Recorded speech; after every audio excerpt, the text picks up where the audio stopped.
자, 그 아래 노트를 봅시다. 두 평면이 평행한다라는 뜻하고 같은 말은 뭐냐면 법선 벡터끼리 평행이다라는 뜻이네요. 자, 무슨 얘기냐면 자, 두 평면이 평행하다. 자, 평면이 평행하다. 자, 간단히 생각하면 자, 이렇게 생긴 평면이 하나 있고요. 이렇게 생긴 평면이 있어요. 두 평면이 평행이라는 의미 자체가 자, 이렇게 만나지 않는 그러나 이 평면이 지금 눈에 보이는 이런 A4 용지가 아니라 여러분이 이 평면이 엄청나게 큰 이렇게 확장되어 있는 형태라고 생각했을 때 이것들이 아무리 이렇게 펼쳐져도 결국 만나지 않는 상태인 것을 우리가 평행이라고 하죠. 직선도 마찬가지고요. 직선도 이렇게 두 개가 평행이기 위해서는 이 두 직선을 아무리 끝까지 연결해도 끝이라는 개념도 없지만 엄청나게 길게 연결을 해도 만나지 않는 상태를 평행이라고 얘기하죠. 따라서 평면도 마찬가지로 이렇게 겹쳤을 때 그죠? 겹치면 만나겠지만 이렇게 떠 있는 상태에서 이렇게 두 평면이 있으면 아무리 옆으로 뭐 앞뒤로 확장을 한다고 하더라도 만나지 않는 상태가 되는 것을 평행이라고 하죠. 그러면 자, 아래쪽에 있는 평면의 법선 벡터는 이런 형태일 거예요. 그래서 이 법선 벡터 이름을 N1이라고 해봅시다. 자, 이렇게 수직인 법선 벡터. 그죠? 자, 그러면 위에 있는 이 평면에 어떤 점을 찍어서 그 점으로부터 수직인, 즉 점을 지나는 어떤 직선도 괜찮고요. 그 직선과 수직 관계에 있는 이런 방향을 N2라고 해봅시다. 그러면 지금 상황이 검은색 평면하고 파란색 평면은 평행인 상태고 그리고 각각의 법선 벡터는 평면과 수직인 방향이잖아요. 그렇기 때문에 N1과 N2도 결코 만날 수가 없겠죠. 그러니까 N1과 N2는 평행할 수밖에 없죠. 그래서 법선 벡터들끼리도 평행할 수밖에 없다는 거예요. 똑같은 말인 거죠. 즉 평면이 평행하는 거랑 법선 벡터들이 평행하는 건 같은 말이란 뜻이에요.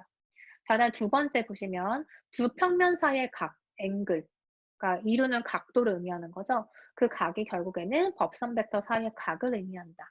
자, 그림을 보시면 두 개의 평면이 이렇게 겹쳐져 있는 거죠. 파란색 평면 두 개가 이렇게 겹쳐져 있는데 두 평면의 법선 벡터가 존재해요.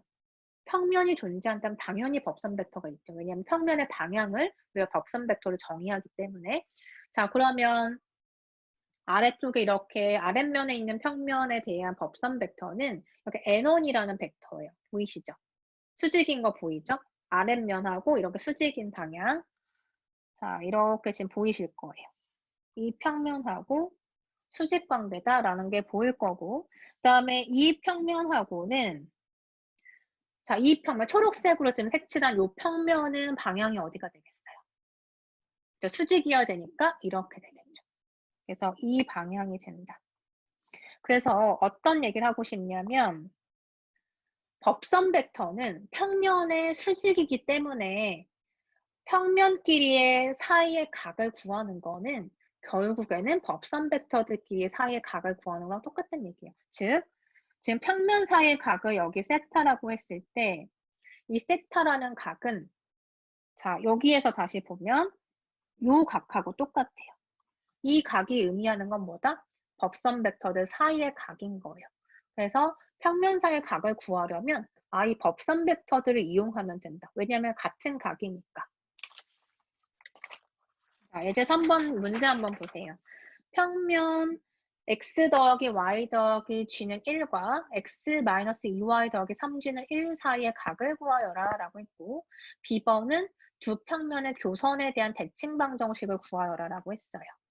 자, 일단 A번부터 한번 생각해보면 평면 사이의 각을 구하라고 했네요. 일단 주어진 평면을 보고 각을 한 번에 계산할 수는 없죠. 그러니까 앞에서 정리한 걸 이용해서 우리가 한번 생각해 봅시다. 첫 번째 평면은 방향이 어떻게 된다? 그 방향이 뭐다? 그 방향이 법선 벡터예요. 법선 벡터의 성분이 결국에 뭐다? 평면 앞에 있는 이 숫자가 결국에는 법선 벡터의 성분이었죠. 그래서 지금 첫 번째 평면을 P1이라고 이름을 붙여볼게요. 그다음에 두 번째 평면은 P2라고 이름을 붙이고요.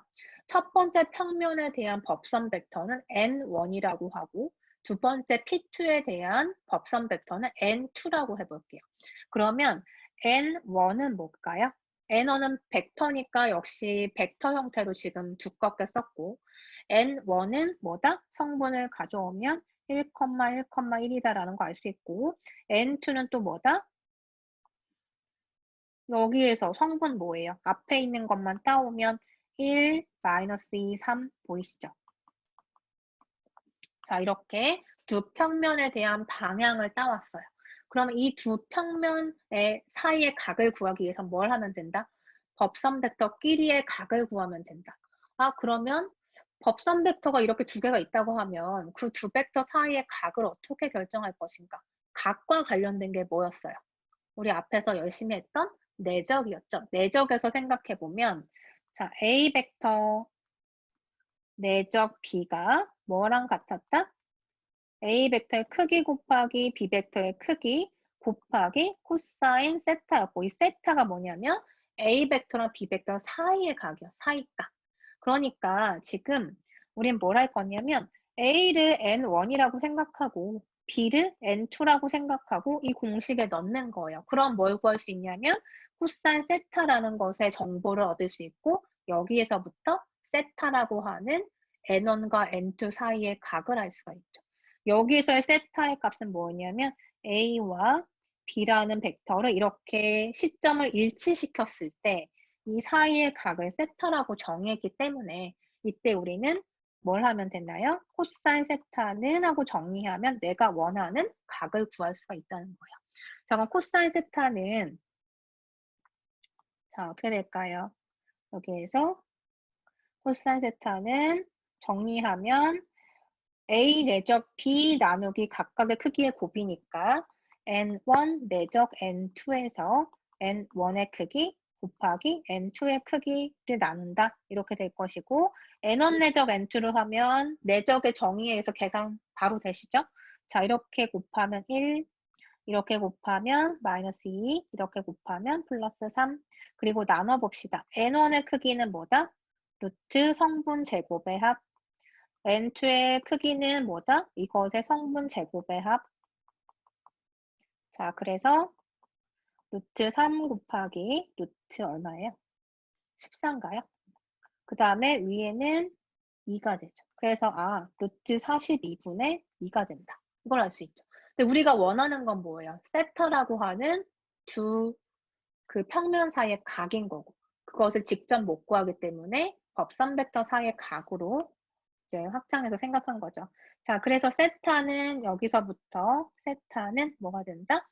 코사인 세타가 루트 42분의 2인데 코사인 세타가 특수각인 경우 세타가 특수각일 때는 우리가 값들을 알고 있잖아요. 코사인 세타가 2분의 1이 되는 거 잘 알죠. 세타가 60도일 때 이런 건 알고 있지만 이렇게 이상한 숫자 이상한이란 표현이 좀 이상하지만 이런 수가 나왔을 땐 우리는 모르잖아요. 세타 값을. 그러니까 이때 어떻게 하기로 약속했나요? 역함수 관계 이용하는 거죠. 그래서 코사인 세타 앞에다가 코사인 인버스를 취해서 결국엔 좌변은 뭐만 남는다? 세타만 남게 되고. 그죠? 역함수의 함수니까 취하면 세타라는 변수만 남죠. 그래서 변수는 뭐가 된다? 이게 된다. 그래서 코사인 인버스 루트 42분의 2가 된다. 이렇게 계산하면 돼요. 요 각은 뭐 계산기 두들기면 딱 나오겠죠. 하지만 우리는 이렇게까지밖에 몰라요. 그 이유는 계산기가 해줄 거고. 자, 이렇게 해서 각을 구했고, 자, 두 평면 사이의 각, 즉 뭐냐면 이것을 교각이라고도 해요. 교각을 구했더니 세타가 이렇게 나오더라. 뭘 이용했죠? 내적을 이용했네요. 자, B번에서 보면 이 두 평면의 교선 L의 대칭방 정식을 구하라. 두 평면의 교선. 그러면 평면이 두 개가 이렇게 만날 수 있잖아요. 그죠? 만나면 이렇게 만났을 때 만나면은 지금 여기 중간에 선이 하나 그려지죠. 그걸 교선이라고 해요. 만났을 때 생기는 선. 교선의 방정식을 한번 구해보자. 자, B번. 두 평면의 교선. 그러면 지금 얘기했지만 평면이 만나서 생기는 선이잖아요. 만난다. 뭐 하면 되죠? 대입하면 된다. 왜냐면 일치해야 되니까.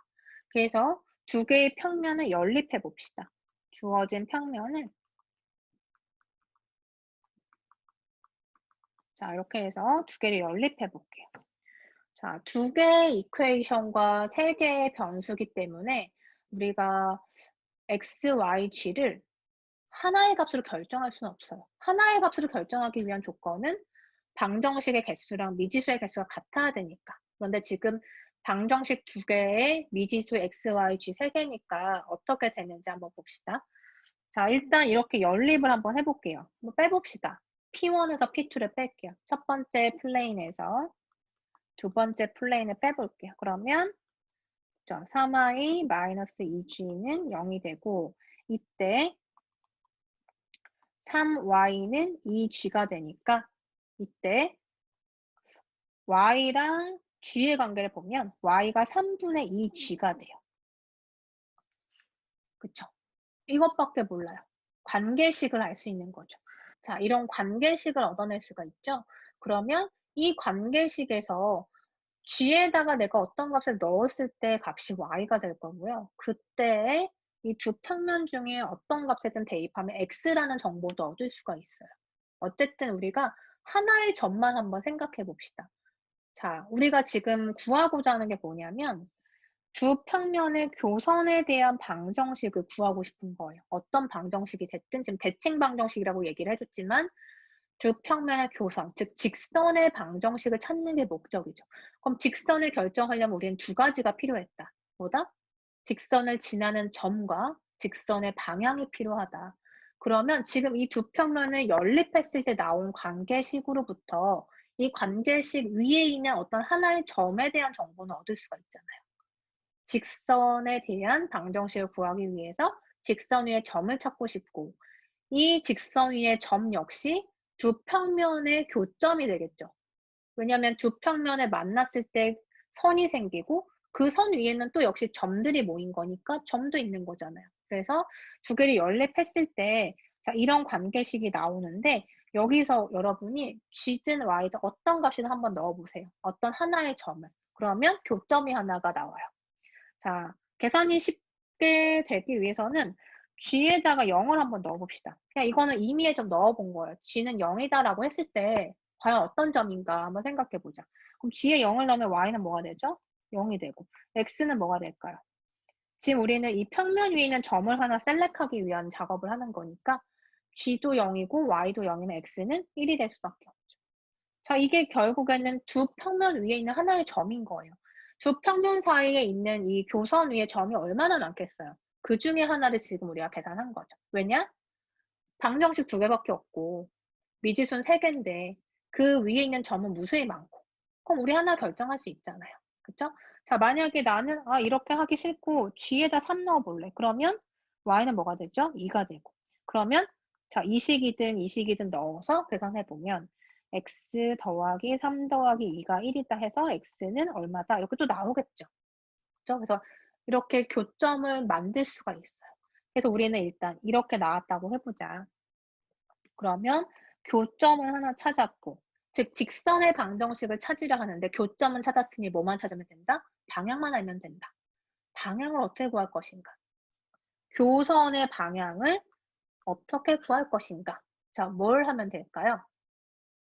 두 평면이 이렇게 만났는데 중간에 이제 이 교선에 대한 방정식을 찾고 싶고 그럼 그 교선의 방향을 알아야 되는데 그 교선의 방향은 뭐가 될 것인가?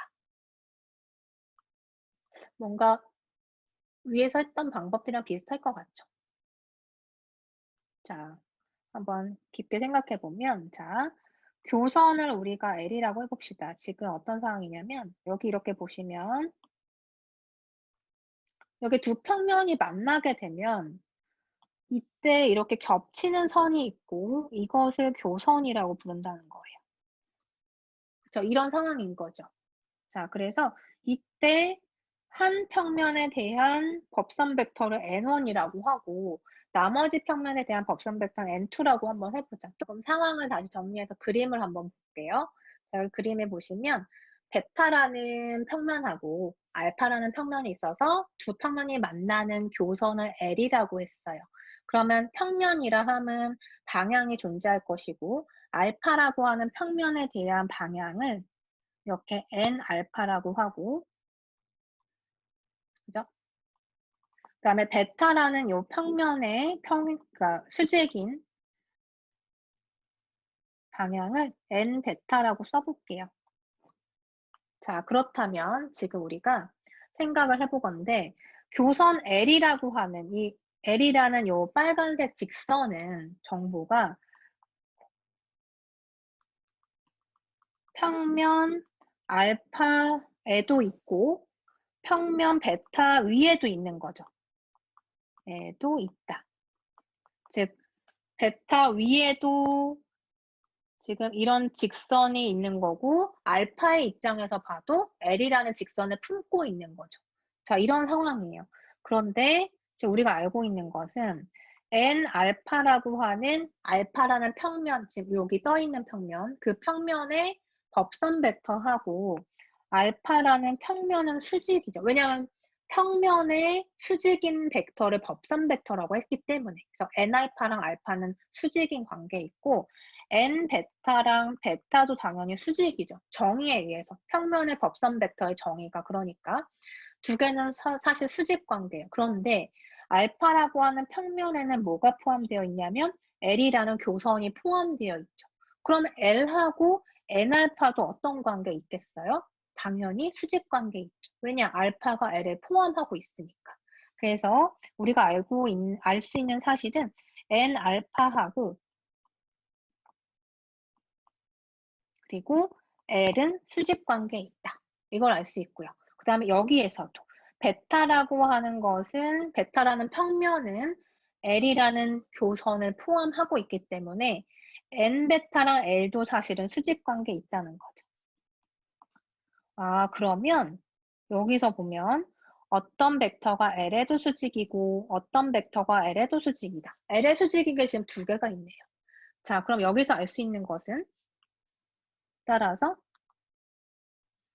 어떤 형태냐면 지금 N알파라고 하는 요 벡터가 이렇게 있다고 하고 N 벡터라는 벡터가 이렇게 있다고 하면 N 베타가 이렇게 있다고 하면 L의 동시에 수직인 거예요.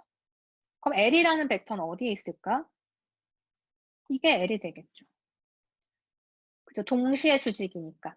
자, 여기에도 수직이고 여기에도 수직이다. 누가? L이라는 벡터가. 그러니까 L이라는 벡터는 이 녀석과도 수직이고 N 베타라고 하는 녀석하고도 수직인 거예요. 그러면 이런 성질을 만족하는 L은 누구죠? 그쵸? 이 둘을 외적한 결과였죠. 그래서 N 알파하고 N 베타를 외적한 결과가 수직인 거구나. 항상 수직이다. 누구랑? L이라고 하는 벡터의 방향이 결국에는 이 두 개의 벡터, 즉 법선 벡터 두 개의 외적이 결국엔 교선의 방향을 결정한다는 걸 알 수가 있어요. 자, 그래서 교선 L에 대한 방향은 누가 된다? 두 평면의 외적이 된다는 거예요. 자, 그래서 두 평면의 방향을 보시면 우리 앞에서 A번 풀 때 1,1,1하고 1,-2,3이 나왔으니까 자, 이렇게 외적을 해서 111, 1-2, 3 넣어주고 계산한 결과 이게 결국에는 교선 L에 대한 방향이 된다는 거예요. 자, 그래서 방향을 구해봤더니 5,-2,3이 나왔어요. 이것도 여러분 계산할 수 있죠. 이거 계산하면 나오는 거니까 잠시 멈추고 한번 또 연습해 보세요. 그럼 5,-2,3이 방향이 되는 거고 따라서 B번에서 지금 대칭 방정식, 직선에 대한 대칭 방정식 찾으라고 했으니까 자, 이렇게 아래에다가 방향수를 넣어주고 지나는 점을 여기다 넣어주면 된다. 자, 그럼 교선 L을 구하기 위해서 우리가 처음에 했던 것이 뭐냐면 지나는 교점을 하나 만들어 놨었죠. 0,0,1이다 만들어 놨으니까 0,0,1 넣어주면 이것이 결국에는 교선을 나타내는 대칭 방정식이라는 거예요. 자, 문제는 여러 형태가 될 수 있겠죠. 여러분한테 시메트리 이퀘이션을 구해라라고 할 수도 있고요. 지금처럼. 그리고 뭐 벡터 방정식 형태로 직선을 표현해봐라 라고도 할 수 있고 여러 가지로 이제 질문할 수가 있는데 일단 이렇게 방향에 대한 개념 그리고 어떤 점을 지나는가 이런 정보만 있으면 우리가 쉽게 이렇게 평면과 직선에 대한 그런 식들을 구성할 수가 있다는 거죠. 이제 4번부터 해서 마무리하도록 할게요. 자, 문제를 일단 읽어보면 점 P1, X1, Y1, G1에서 평면 AX 더하기 BY 더하기 CG 더하기 D는 0까지의 거리 D에 관한 식을 구하여라 라고 했는데 일단 문제를 해석해 보면 점이 하나 주어져 있고요. 그리고 평면이 하나 주어져 있어요. 그쵸? 그러니까 평면 지금 그림에 보시면 바닥에 있는 평면 하나와 그 위에 떠 있는 점 P1이 있어서 그 점까지의 거리를 D라고 했을 때 그 D에 대한 식을 유도해라라는 문제인 거죠. 자, 그림을 잘 보시면 평면상에 지금 P0라고 하는 점이 하나 존재하고요. 그리고 공간상에 있는 점이기 때문에 P0는 어떻게 표현할 수 있죠? 세 개의 컴포넌트로 구성할 수 있겠죠. 그래서 P0는 우리가 X0, Y0, G0라고 한번 해봅시다. 그쵸? 자, 그리고 P0에서 지금 평면 위에 P0를 지나는 직선이 하나 보이실 거예요. 자, 이렇게 직선이 하나 보이고 이 직선과 수직인 방향으로 빨간색 벡터가 하나 보이는데 이것을 우리가 뭐라고 하죠? 평면의 수직인 벡터를 노멀 벡터라고 하죠. 즉 법선 벡터라 해서 보통 노멀 벡터의 앞글자를 따서 n이라고 많이 써요. 자, 그래서 어쨌든 평면의 수직인 방향으로의 법선 벡터 n이 존재한다. 지금 그림상에 그려져 있고요. 그리고 공간 위에 떠 있는 점 P1을 관찰해 보니까 이 P1은 어쨌든 역시 공간상의 점이기 때문에 3개 컴포넌트로 구성할 수 있어요. 그런데 문제에서 P1의 위치가 X1, Y1, G1이라고 했으니까 이렇다라고 놓고 일단 평면의 방정식도 AX 더하기 BY 더하기 CG 더하기 D는 0이다라는 사실을 알려준 거예요. 자, 그럼 평면의 방정식으로부터 알 수 있는 것은 X 앞에 있는 숫자 A, Y 앞에 있는 숫자 B, G 앞에 있는 숫자 C가 무엇을 의미한다? 평면의 수직인 방향을 의미한다. 즉, 우리가 직선이든 평면이든 직선의 방정식, 평면의 방정식을 결정하기 위해서는 뭐가 필요했었나요? 그쵸. 방향이 일단 결정돼야 하죠. 직선의 경우에는 이런 직선의 방향이 존재하고 평면은 방향을 어떻게 본다? 평면 자체의 방향이 아니라 평면의 수직인 것을 그 평면의 방향이라고 잡는 거죠. 그래서 평면이든 직선이든 방향이 일단 중요하고 또 하나 결정되어야 할 것은 지나는 점이 있어야 한다. 그래서 지나는 점과 그리고 방향이 결정되면 평면과 직선의 방정식을 유도할 수 있었다. 그게 지금 지난 시간까지 우리가 계속 했던 얘기고요. 그러면 이제 평면의 방정식에서도 보면 여기에 3번 선형 방정식의 형태를 보시면 우리가 유도했던 거죠. 우리 방향, 즉 법선 벡터 방향 n을 A, B, C라고 했을 때 3번과 같은 선형 방정식을 유도할 수 있었어요. 따라서 지금 4번 문제의 경우에도 이 평면에서 주어진 A, B, C라고 하는 이 숫자의 의미는 결국 n이라고 하는 평면의 수직인 벡터가 A, B, C라는 뜻이죠. 즉, 이 n 벡터의 성분이 결국 A, B, C라는 것을 암시하고 있는 거예요. 그죠? 여기까지 됐고, 그리고 그림상에 보면 세타라고 하는 정보가 나와 있는데 이 세타에 대한 정보는 우선 이렇게 파란색 벡터랑 빨간색 벡터, n 벡터가 만났을 때 생기는 각이라고 일단 염두해 두죠. 자, 그 다음에 이제 우리가 D라고 하는 D를 한번 찾아보면 D가 이제 이렇게 평면과 이 P1이라고 하는 점 사이에 이 전체 거리가 된다는 거예요. 이 D를 우리가 한번 구해보자라는 게 문제 요지고요. 자, 그럼 우리는 어떻게 D를 구할 것인가? 자, 무엇을 이용할 거냐면 우리가 앞에서 내적도 다뤘고 외적도 다뤘잖아요. 내적에서 한번 생각해 보면 우리가 사형이라는 것을 배웠어요. 프로젝션이라는 걸 했었고 자, 이 그림에서도 여러분이 잘 들여다보면 사형이라고 하는 것을 활용하면 바로 이 D라고 하는 거리를 얻어낼 수가 있어요. 그래서 처음에 우리가 이 문제가 있었던 예제가 있는 단원이 있었는데 그 예제는 다음에 풀자라고 해서 넘어갔던 거 여러분 기억하실 거예요. 그 예제가 지금 여기 있는 거고요. 자, 일단 D를 구하기 위해서 모양을 한번 봅시다. 사형이라는 걸 생각하려면 두 개의 벡터가 존재해야 하고 위쪽에 있는 벡터가 있고 아래쪽에 있는 벡터가 있어서 위쪽에 있는 벡터를 이렇게 떨어뜨렸을 때, 즉 이렇게 길이가 보존되진 않지만 이렇게 있다고 하면 위에 해가 떠 있다고 했을 때 그림자가 생기죠. 그 그림자, 즉 여기 끝에를 쭉 내려서 이만큼의 거리를 사형이라고 불렀었어요. 그것을 이용하면 지금 D라고 하는 거리를 우리가 어떻게 쳐다보면 될까요? D라고 하는 걸 구하려면 D가 그림자라고 생각을 했을 때 어떤 벡터를 아래쪽으로 내려서 D가 얻어진다라고 보면 될까요? 지금 그림은 이제 이렇게 생겼지만 여러분이 어떻게 생각하냐면 이 B라고 하는 벡터를 자, 햇빛이 여기에 있다고 생각하고 이쪽으로 그림자를 지게 만드는 거예요. 다시 얘기해서 이 그림을 이렇게 회전시켰을 때 해가 위에 떠 있고 요 B라는 벡터가 그림자가 내려가면서 D라고 하는 요 거리상의 그림자가 생기게끔 만들어주는 거죠. 그러면 자, 지금 이렇게 B라는 벡터가 있죠. 여기에 해를 이렇게 비춘다 또는 뭐 전구를 비춰가지고 그림자를 이쪽으로 만들어주는 거예요. 그러면 이렇게 그림자가 생기니까 이렇게 이만큼의 그림자가 만들어지겠죠. 그죠? 이것을 우리가 이렇게 회전해서 생각해 보면 위에서 이렇게 그림자 내려오잖아요. 그것처럼 이번엔 왼쪽에서 이렇게 해를 또는 뭔가 빛을 비췄다라고 생각해서 그림자가 얼마나 짓는가를 생각해 보면 요만큼 이렇게 높이에 해당하는 만큼이 그림자로 생기게 될 거예요. 자, 그래서 지금 아이디어는 뭐냐면 P0, P1 벡터, 즉 P0에서 P1을 향하는 이 벡터.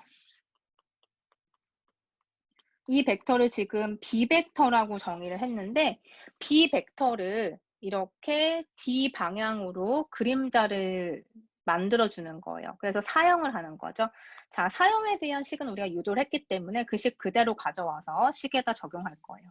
자, D는 그러면 뭐가 될 것인가? D는 거리이기 때문에 프로젝션, 즉 프로젝션은 벡터였죠. 그래서 벡터의 크기라고 생각하면 되니까 전체 크기라고 보고 어떤 사형이 되는 거냐면 바닥에 해당하는 벡터가 누구죠? 여기에서는 바닥면에 있는 건 지금 n방향으로의 벡터인 거죠. 그래서 n벡터라고 생각해 주면 되고 그 위로 어떤 벡터를 이렇게 내려서 그림자를 만드는 건가요? 그쵸? P0, P1 벡터, 즉 B벡터인 거죠. B벡터라 써도 되고 P0, P1 벡터라고 써도 돼요.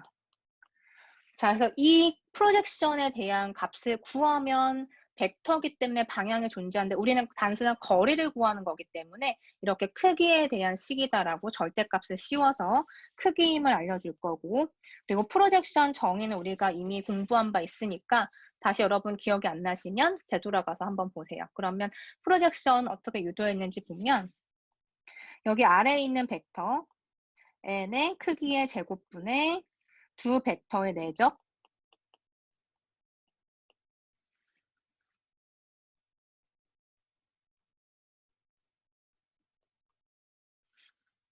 그리고 거기에 이 아래에 있는 요 벡터를 하나 더 곱해주는 거죠. 요게 이제 프로젝션 정의대로 쓴 거예요.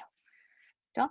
자, 그러면 지금 여기에서 크기에 해당하는 절대값을 취했는데 여기에 보이는 지금 이 덩어리하고 이 덩어리는 단순한 곱셈이죠. 스칼라, 스칼라 곱셈이잖아요.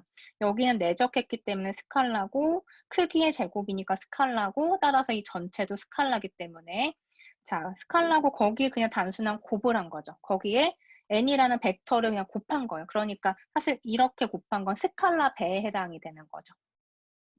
n도 벡터기 때문에 자, 그러면 여기에서 크기에 대한 것을 다 각각 취해 볼게요.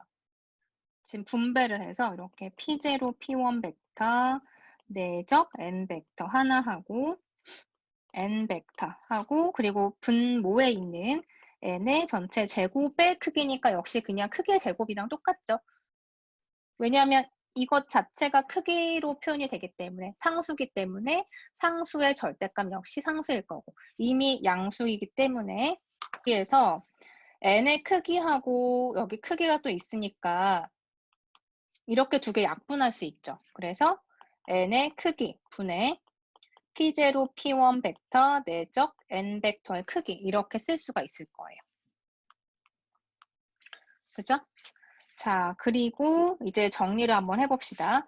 n 벡터의 크기라고 했으니까 우리 벡터의 크기는 어떻게 얘기했었죠? 루트 성분 제곱의 합이다. 그래서 a제곱 더하기 b제곱 더하기 c의 제곱 이렇게 쓸 수가 있고 P0, P1 벡터는 지금 그림에서 보면 P0가 이렇게 좌표를 알고 있고 P1의 좌표도 알고 있기 때문에 P0, P1 벡터를 계산을 하면 우리 벡터를 성분으로 표현할 수 있었잖아요. 그죠? 그래서 지금 P0, P1 벡터는 어떻게 볼 수 있냐면 x1 마이너스 x0, y1 마이너스 y0 맞나요? 성분에서 성분 빼서 벡터 성분으로 표현할 수 있었죠. 그래서 이렇게 g1 마이너스 g0 벡터. 거기에다가 n 벡터를 내적한다. n은 a, b, c다. 이렇게 알고 있죠?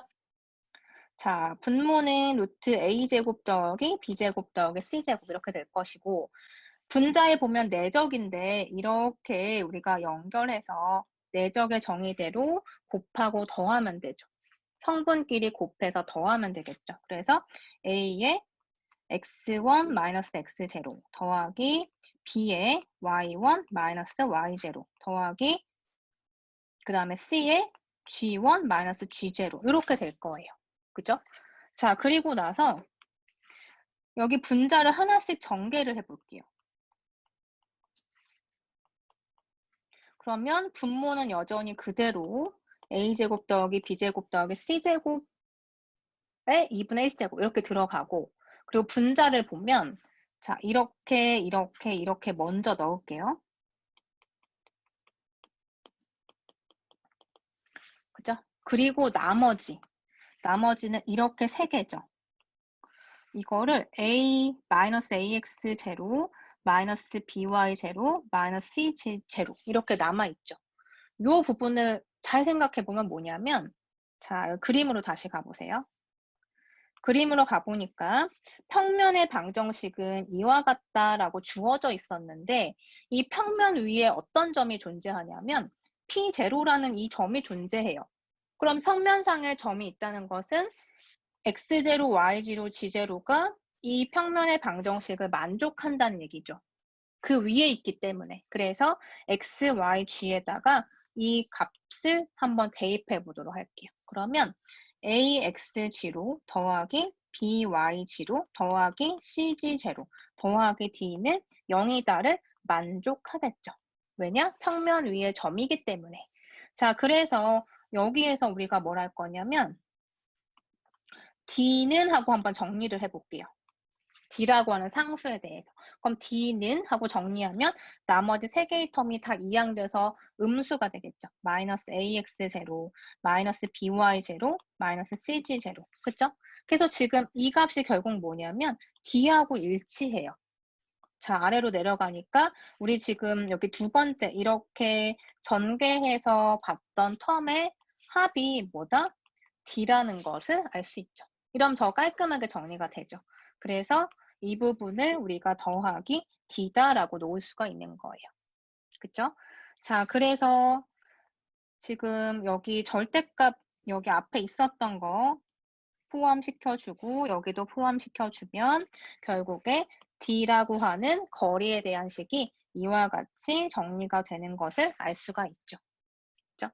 자, 그래서 지금 보시면 A, B, C는 뭐냐면 평면의 방향을 의미하는 거. 그래서 방향에 대한 제곱해서 루트. 그리고 분자는 어떻게 된다? 절대값이에요. 왜냐하면 거리이기 때문에 식으로 봤을 때는 양수가 나오게끔 만들어진 거죠. 유도가 이렇게 됐고 A, B, C는 누구다? 평면의 방향을 의미하는 거였고 X1, Y1, G1은 누굴까요? 여기서 보니까 평면과 떨어진 하나의 점에 대한 좌표가 x1, y1, g1이었고 이렇게 분자의 구성 요소가 된 거예요. 그리고 d라고 하는 값은 이렇게 계산이 되었다라는 거죠. 그래서 유도를 우리가 이렇게 할 수가 있어요. 자, 이 문제랑 관련해서는 우리가 다음에 총정리할 때 예제도 한번 같이 풀어볼 거고, 아마 연습 문제 또는 뭐 여러분이 교재에 보면은 같은 문제들이 있을 거예요. 한번 각자 풀어보도록 하고 예제 5번을 보도록 할게요. 자, 예제 5번에 보면 L1과 L2라고 하는 방정식이 보이는데 우리 이러한 형태를 뭐라고 불렀었나요? 일단은 이 형태는 직선인가요? 평면인가요? 여러분이 공부를 하다 보면 이게 직선인지 평면인지를 구분을 못하는 경우가 있어요. 그래서 직선이 무엇인지 정확하게 정의를 보고 평면이 무엇인지 정확하게 여러분이 좀 보고 그래서 직선과 평면인지를 먼저 구분할 수 있어야 하고 그리고 이 방정식이 어떤 형태인지 즉 벡터 방정식인 건지 매개 변수 방정식인지 또는 뭐 시메트리 이퀘이션인지 그 종류 우리 나눴었잖아요. 그것도 여러분이 구분할 수 있어야겠죠? L1과 L2는 지금 보니까 T라고 하는 변수랑 S라고 하는 변수가 있는 걸로 봐서 매개 변수 방정식이에요. 이런 형태를 우리가 매개 변수 방정식, 파라메트리 이퀘이션이라고 불렀었죠. 그럼 A번의 경우에 L1과 L2가 꼬인 위치, 스큐의 직선임을 보여라 라고 했는데 스큐라고 하는 뜻은 말 그대로 꼬인 위치에 있는 건데 어떤 얘기냐면 이렇게 이 직선과 이 직선이 있어서 만나는 건 이렇게 딱 접하는 거죠. 두 직선이 만나는 건 접하는 경우. 그리고 이렇게 두 직선이 이런 상태로 있는 것. 그래서 이 두 직선은 아무리 연장을 시키더라도 두 개가 절대 만나지 않는 상태라면 우리가 이것을 평행한다고 얘기하죠. 그래서 스큐라고 하는 건 뭐냐면 첫 번째 만나지도 않고 두 번째 평행하지도 않는 둘을 다 만족하지 않는 상태를 스큐라고 얘기해요. 그러니까 예를 들면 이런 거죠. 이런 상태. 자, 이렇게 이런 상태라고 생각하면 일단 만나지 않죠. 만나지 않는데 평행하는 것도 아니잖아요. 평행하려면 이렇게 나란해야 되잖아요. 그죠? 그러니까 이렇게 이런 상태를 우리가 꼬인 위치에 있다고 얘기를 해요. 그래서 꼬인 위치에 있다는 것을 보이려면 두 가지를 보이면 돼요. 일단 정의에 따라서 꼬인 위치의 정의가 평행도 아니다. 그리고 만나지도 않는다.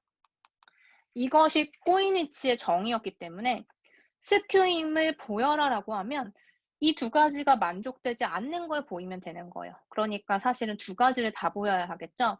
평행하지도 않는다, 만나지도 않는다 두 가지를 보이는 거예요. 자, 일단 여러분은 꼬인 위치가 무엇인지에 대해서 정의를 잘 알아둘 필요가 있고 어떻게 증명하는지 한번 봅시다. 자, 여러분이 또 나중에 되면 까먹을 테니까 여기다 써볼게요. 꼬인 위치에 대해서. 공간상에서 두 직선이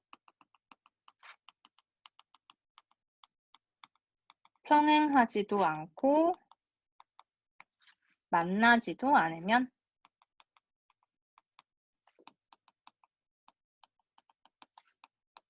두 직선은 꼬인 위치에 있다고 한다. 이것이 이제 꼬인 위치의 정의예요. 여러분이 정의라고 이렇게 메모를 해두시고요. A번은 꼬인 위치임을 보여라 라고 했으니까 평행도 아니면서 만나지도 않는 것을 보여보자. 자, 그래서 A번의 경우에는 우리가 두 가지를 보여야 한다. 첫 번째는 평행하지 않는 걸 보여야 해요. 그런데 지금 L1이라는 직선 하나가 있고 L2라는 직선 하나가 있는데 두 개의 직선이 일단 평행하지 않는 걸 보이려면 우리 평행하다는 거 정의를 또 어떻게 받아들일 수 있었나요? 평행한다를 보이기 위해서는 우리가 어떤 얘기를 했었죠? B라는 벡터랑 A라는 벡터가 있다고 하면 두 벡터가 평행이다랑 똑같은 말은 어떤 하나의 벡터가 나머지 벡터의 상수배가 되더라라는 걸로 표현이 됐었죠. 왜냐하면 자 B 벡터가 이런 모양이고 A가 이런 모양인데 평행이라는 것은 이것을 이렇게 일치시켰을 때 늘리면 B하고 일치가 돼버리니까. 그죠? A라는 벡터를 움직여서 B 위에다가 얹어놓고 그것을 늘려서 B랑 일치하게 만들 수 있잖아요. 그 일치하게 만드는 게 뭐예요? 몇 배를 늘리거나 줄이거나 해서 만들어주는 거죠. 그래서 이렇게 상수배를 만들 수 있으면 평행인 거였어요. 그죠? 그래서 평행은 우리가 이제 이렇게 생각을 했었던 거죠. 그래서 평행하지 않는다를 보이려면 결국에 L1의 방향을 N1이라고 해봅시다. 직선에도 방향이 존재하잖아요. 이 직선의 방향은 이 방향. 그리고 이 직선의 방향은 이 방향. 이렇게 결정했었죠? 그래서 방향 N1이라고 하고 두 번째 직선은 N2 방향이라고 한번 해볼게요. 그러면 첫 번째 N1하고 N2하고 평행하지 않음을 보이려면 뭘 보인다?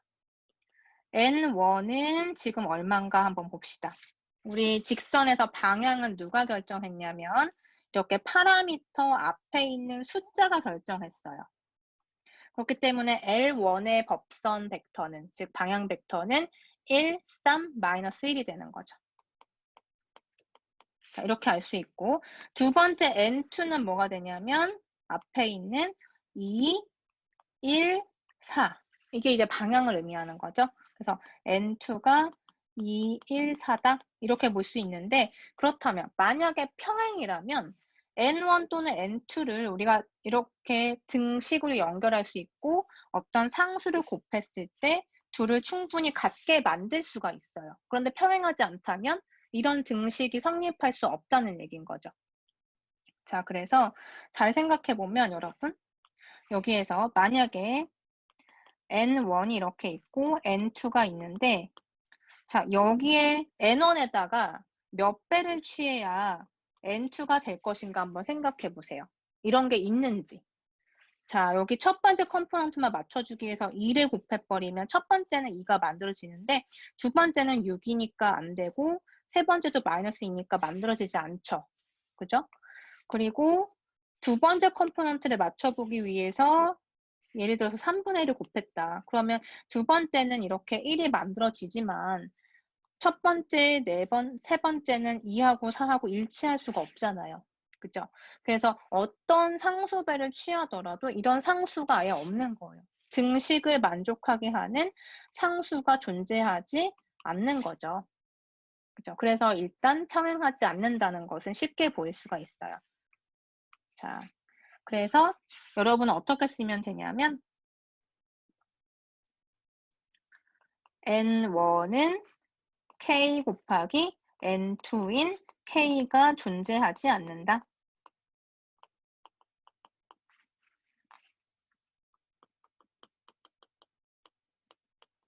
그러므로 N1과 N2는 평행하지 않는다.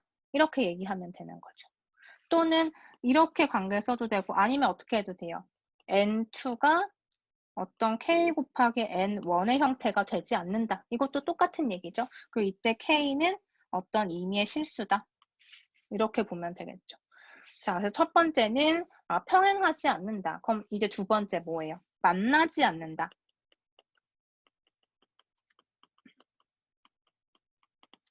이걸 보이면 되는데 자, 만나지 않는 것은 어떻게 보이면 될까요? 만나지 않는다는 것은 자, 두 직선이 만나지 않는 것까지 보여야 꼬인 위치에 있는 것임을 보일 수가 있어요. 만나지 않는다. 어떻게 보일 수 있을까요? 그쵸? L1과 L2가 만약에 만난다면 지금 X, Y, G라는 어떤 점이 있고 T에 따라서 모든 T에 대해서 생각을 해보면 결국 그 점들이 모여서 직선이 된다고 얘기했었고 L2도 마찬가지로 X, Y, G라는 어떤 하나의 점을 구성하는데 그 점이 모든 S에 따라서 직선으로 표현이 되는 거죠. 그러면 만약에 적어도 한 점에서 만나게 된다면 직선이 만나는 경우는 어떻게 되죠? 이렇게 만났을 땐 한 점에서 만날 것이고 일치하게 되는 경우에는 모든 점에서 만나는 거죠. 그럼 한 점에서 만난다. 그러니까 적어도 한 점에서 만난다는 걸 보이려면 이렇게 L1과 L2를 연립해 보면 되는 거예요. 연립했을 때 그 식이 만족이 되면 만나게 되는 거고 그렇지 않으면 안 만나는 거죠. 그래서 만나지 않는다라는 걸 보이려면 자, L1이라고 하는 직선을 파라미터 t로 한번 표현을 해볼게요. 즉, 시메트릭 이퀘이션으로 표현할 거예요.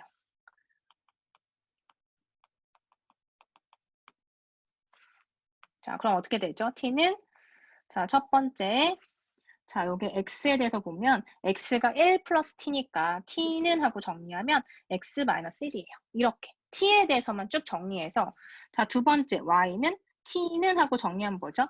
3t가 y 플러스 2니까 t는 3분의 y 플러스 2인가요? 이렇게. 그리고 여기서는 t가 뭐가 돼요?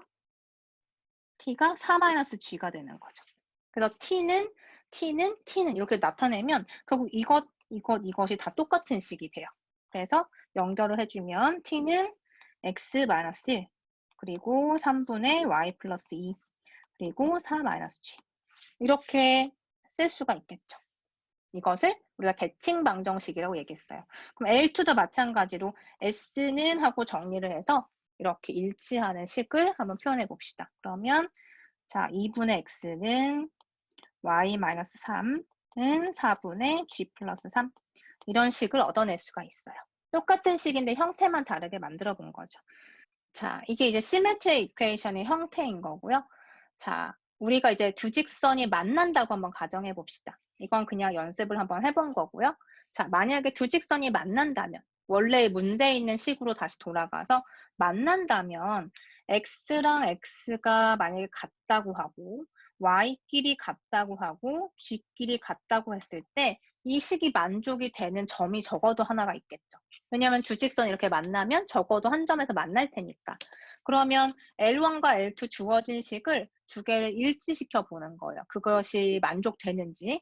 자, 그러면 첫 번째, x끼리 같다고 한번 생각해 본다면 x는 뭘까요? 여기서 자, 그래서 보면은 첫 번째 L1 직선에서는 x가 1 플러스 t고 그 다음에 L2에서는 2s예요. 그러니까 서로 같은 거죠. 1 플러스 t랑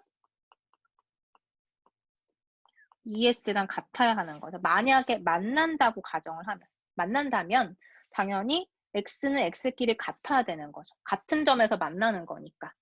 그러면 y의 입장에서 보면은 마이너스 2 더하기 3t하고 뭐랑 같다? L2에서의 y가 3 더하기 s잖아요. 두 개가 같아야 되는 거죠. 그 다음에 g 입장에서 보면은 만난다면 4 마이너스 t하고 뭐가 같아야 된다? 마이너스 3 더하기 4s가 같아야 돼요. 그죠? 그래서 이 식을 이제 연립해 보는 거죠.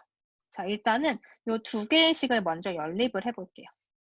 그러면 자, 어떻게 되죠, 식이? 두 식을 연립하기 위해서 첫 번째 식에다가 3배를 한번 취해 봅시다. 그러면은 3 더하기 3t는 6s가 되는 거죠. 그리고 두 번째 이 식은 그대로 가져올게요. 그래서 이것을 빼주면, 양변 빼주면 5는 5s-3이 되나요? 자, 이런 식이 만들어지고 5s가 8이 되면서 s는 5분의 8이 되는 거예요. 아, 그러면 지금 이 두 식을 연립했더니만 s가 5분의 8이 되었다라는 것을 알 수가 있고 그 다음에 이번에는 어디다가 이제 한번 넣어볼까요? s가 이제 5분의 8이니까 첫 번째 식이든 두 번째 식이든 넣어주면 t의 정체도 알 수가 있겠죠. 그래서 이 s를 첫 번째 식에다가 한번 넣어볼게요. 그러면 1 더하기 t는 2 곱하기 s가 되어서 t는 5분의 16에서 1을 빼니까 5분의 11이 된다라는 것을 알 수가 있네요. 그죠? 그래서 지금 우리는 s와 t를 얻어냈어요. 두 개의 식을 이용해서. 아, 그러면 이제 내가 구한 t와 s를 이 세 번째 식에다가 넣었을 때 만족이 되면 이건 한 점에서 만나는 거죠. 그래서 한번 넣어봅시다.